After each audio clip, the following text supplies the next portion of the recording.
today's vlog ay magluluto tayo ng ginataang tilapia. Una, meron tayo dito ng sibuyas at luya lang. Yan lang.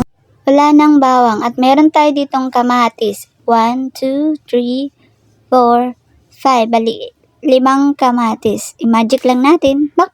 Ayan, meron na tayong sinachap-chap na sibuyas, kamatis at luya. Meron tayo dito na hinugasan na ng kaldero at hinugasang tilapia.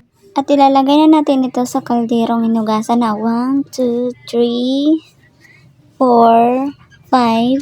5 hiwang tilapia at isusunod na natin itong sibuyas.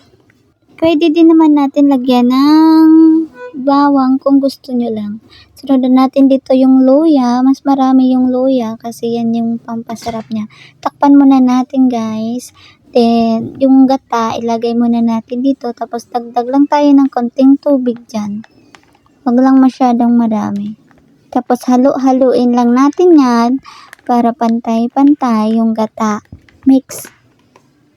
Pagkatapos nga natin painitin ng kaunti yung ating tilapia kanina, ilalagay na natin dito yung gata na ating hinahalo-halo kanina.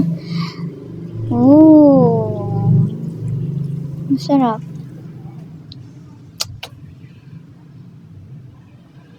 Sunod na ilalagay natin dito yung siling green. Mahaba.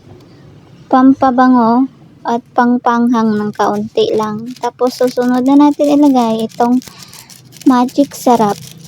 Pwede din naman betchin kung walang magic sarap. At sunod na natin itong patis. Pwede din naman maglagay ng asin.